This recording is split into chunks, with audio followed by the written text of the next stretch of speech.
Hi guys, I got a little package in from my friend Keymaster today. He sent me a few challenge locks, sent me a few stock locks, nice padlock. Yeah. First one I'm going to have a pop at is called Enough. It's pinned by CaptainJim318 or 31B. Enough looks like it works quite well. Of course, I'm going to pick it the other way up. European style pins down. Don't think it makes much difference. It's just a question of your habits, right? So, quick look at the bitting to see where I am. 1, 2, 3, 4, 5. So it's 5 pinner. Pin number 1, pin number 3, high up.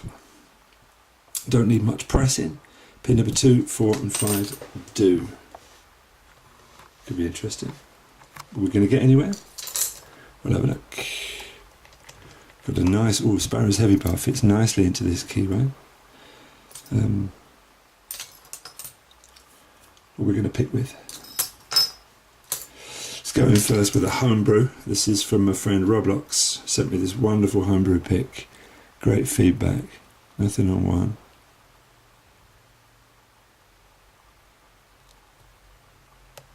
Two is binding. Give us a couple of clicks. 3 is binding, nothing. 4 is binding. Click, movement on the court. 5 is binding. Give us a click, I'm looking for another one, I'm not getting it. Back to the beginning. Number 1 is binding.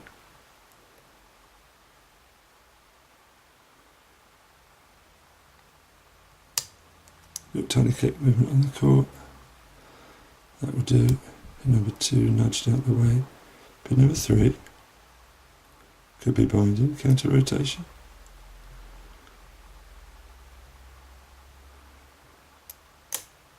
Movement on the court.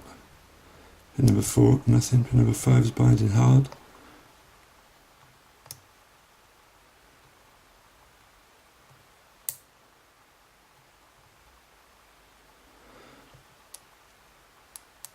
Counter rotation. My pick's not long enough to get it, I don't think.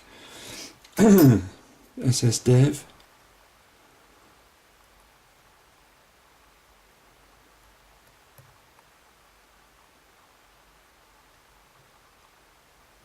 Counter rotation. Click on that. Movement on the court. Nothing on 1. 2 feels a bit funky. Counter rotation, movement on the court. We've got a deep false set going on now.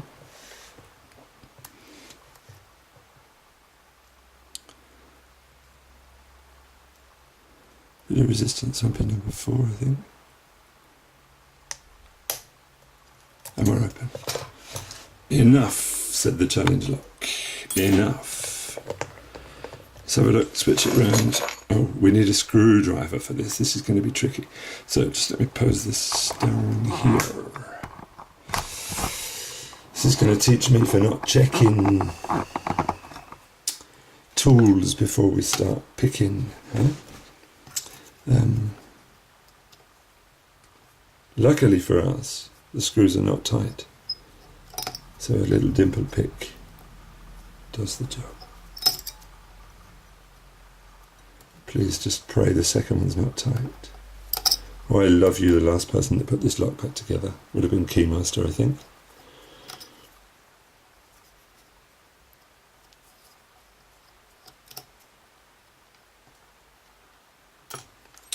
Okay. Okay. Bit of a shim.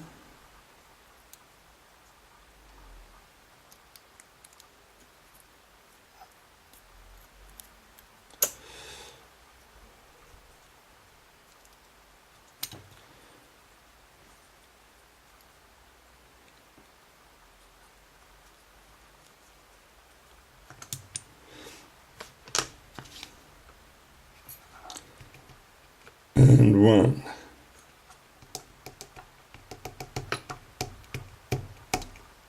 Oh, come on.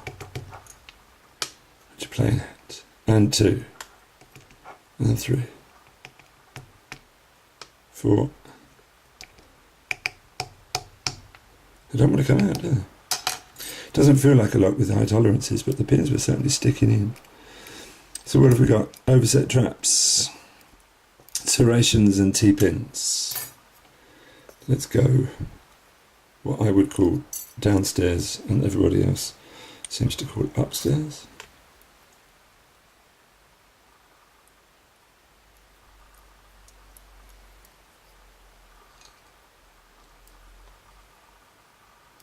Bit of a serrated in number 1. These are all upside down key pins, I think. Yeah, these are all upside down key pins. Looks like anyway. Got a couple of serrations. Got a bit of a spool. This one looks to be a bit of a T-pin.